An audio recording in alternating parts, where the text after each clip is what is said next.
We are at Uprising again, and we are joined by Foul Body Autopsy. I timed that to perfection because you are halfway through drinking Heineken. Hello. So, we've seen you quite a few times now. Yes, and I've listened to many of your reviews. I hope the reviews were reflective of your performances. I mean, I would have thought it was like shit, but you've always said nice things, so... We've said nice things because we've always enjoyed it. That's good. I mean, there's the... Other than the, like, oh, that was shorter than I expected. Like, that's exactly what I was going for.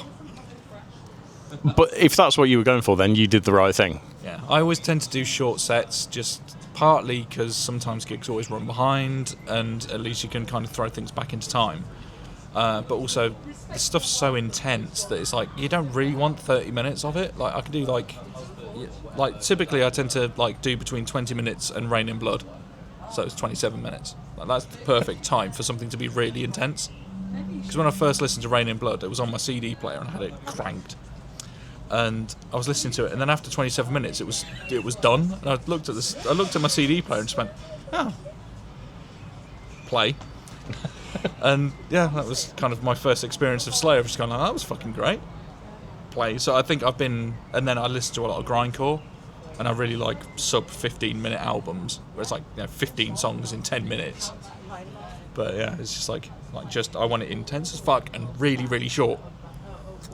The thing is, with that intensity, how do you even get to that level of intensity? Because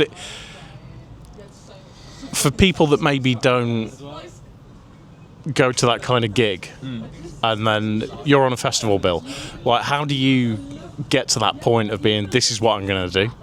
Some of it's the lighting, because I don't like having coloured light. I just want white light, which kind of helps because it kind of strips back it kind of keeps it very clinical. And then I've normally got the screens with some sort of video stuff on. And then musically it's quite intense anyway. So it's kind of a case of just trying to come up with a set list that flows relatively well, because like, you don't want 20 minutes of like just nothing but intensity. You want a little bit of flow. So I'll add like slower songs and then faster songs back in at the end. But it's kind of just trying to do it naturally, so it flows well enough. But it needs to be like 20 minutes or 25 minutes, and just have it be like super intense for a really short period. Because like, I went to see the Utopia Strong with a friend, and they were great, and it was again super intense. But it's the thing where you're like, oh, thank God that song finished, because I'm like about to keel over, because it's like it's like the Utopia Strong basically sound like a broken air conditioner run through a reverb unit. I mean, I dig it, but for some, like, even for me, I'm just like, fucking hell. And then they did an encore, and you're just like, oh great, yeah, cool. So you still have that kind of mindset of, it's going to be intense, it's going to be heavy, but people still need to understand where this is going. Yeah, and there's I want it to kind of ebb and flow, really. So you've got, like, because there's periods, like my very early period was very intense, like very heavy, and then my later periods have been a bit more atmospheric and kind of more introspective. So I try and blend that together for a set. So you've got kind of the more early stuff, which is just either like political or social, and then you've got more introspective stuff later on, and trying to do a nice mix of the set, because like the set tonight was like 3 older songs and then a couple of newer ones, and because I wanted to do something fairly intense, but I also wanted to throw in some of the more melodic stuff, but still have it. But I also wanted a really simple backing track, because the backing tracks can get really complicated sometimes, especially when I was like with Shadows Without Light, the trilogy I did, that was really complicated, and trying to create a simple backing track out of that, because my backing tracks are all in mono, because it works better for live, you don't get any phase problems. Trying to create that for live can be a real pain, because you spend, like, you've had like 100 tracks, so you're trying to get down to just working through one. So it's a ton of work. So like the next record's going to be a bit more atmospheric, but also kind of, I'm going for atmospheric, but really aggressive as well. I kind of want it to be somewhere between like early Darkest Hour and then like mid, like kind of To Drink From the Night itself out the gates. So tons of atmosphere, but really aggressive. So the important thing is, it means there's a follow-up. Yes.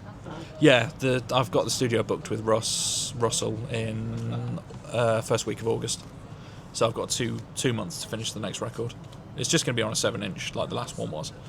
But yeah, I'm looking forward to doing it because I've not seen Russ since the last time we worked together was August 2022. So it'd be nice to just spend a week just working on music. And but yeah, it's going to be a little more political. So because it was about 10 years since I did Perpetuated by Greed, which I did with Neil Haynes at Parlour, which is the same studio that Neil Haynes and Ross Russell are partners in that studio. And then I did 21st Century Fascism. It was around the first time that Trump was getting big. I did that probably, it must have been August of 2016, maybe 2015. Either way, a long time ago.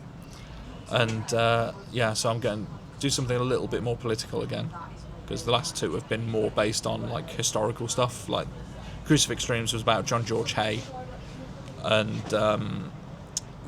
the last one was based on two witch trials that happened in Leicester, because it was two witch trials that have effectively been forgotten. So I kind of wanted to at least shine some light on something, and then plus it's from my home city, so I wanted to at least talk about it because it's interesting history and Get it recognised, get it out there.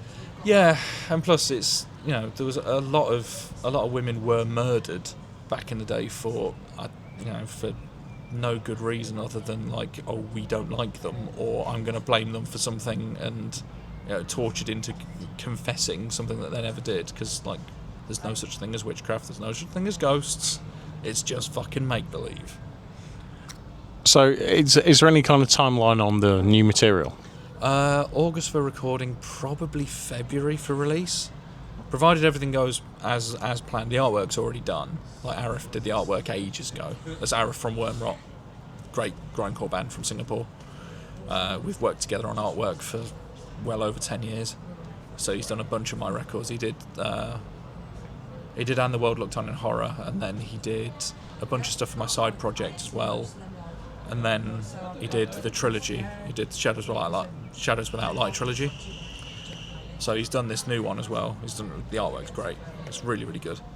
And so probably February, provided everything works out as it should, because everything's booked in.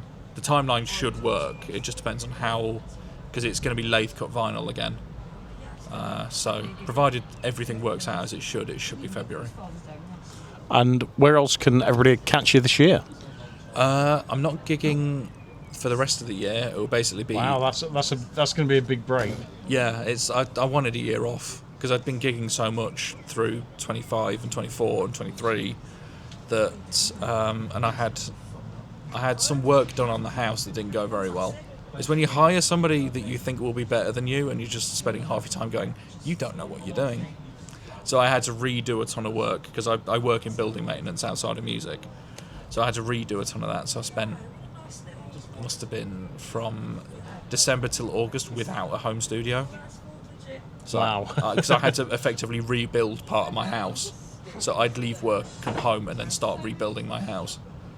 So it was not a particularly fun period, but I've got a studio again.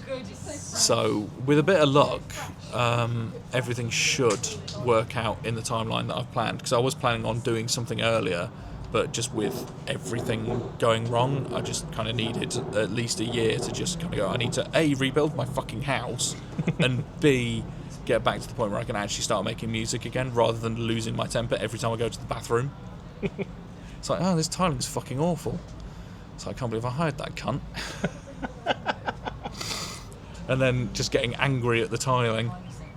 It's going like, fuck me, if you couldn't tile, you should have just said, I would have done it myself. So, well, I think what we can get from that is there is going to be no like main things lined up this year, gigging wise. No. So we're going to finish off with the most important question of all, Okay. which is what we ask every band. What's your favourite colour? Almost. Almost. You started so well, and you got to the last point and then veered away. Yeah. Crisps. Oh, it'll be the Sensations. Like, you know, the Sensations Thai chili one. But you have to eat it with chocolate. If you do chocolate... At the same time? Yes. Or? Oh, yeah. It works really well, trust me. Like, everybody looks at me like I've said I've eaten a baby. But trust me, it works really well. Like, do just a standard, like, just normal milk chocolate and those crisps. And it's brilliant. So what is the chocolate to recommend to go with the crisps? Just sort of dairy milk. Just get a small bar of dairy milk and then the Sensations, and then just do a piece of dairy milk, like chew and swallow that, and then have a crisp, and you'll get it. Are we talking Thai sweet chili or? Yeah. It has to be Thai sweet chili. Yeah. Like that and chocolate works really, really well together. So just try it. Trust me, it's the best thing you'll ever have. On that note, I think that's what we need to do. Foul Body Autopsy. Thank you very much for joining us. No worries.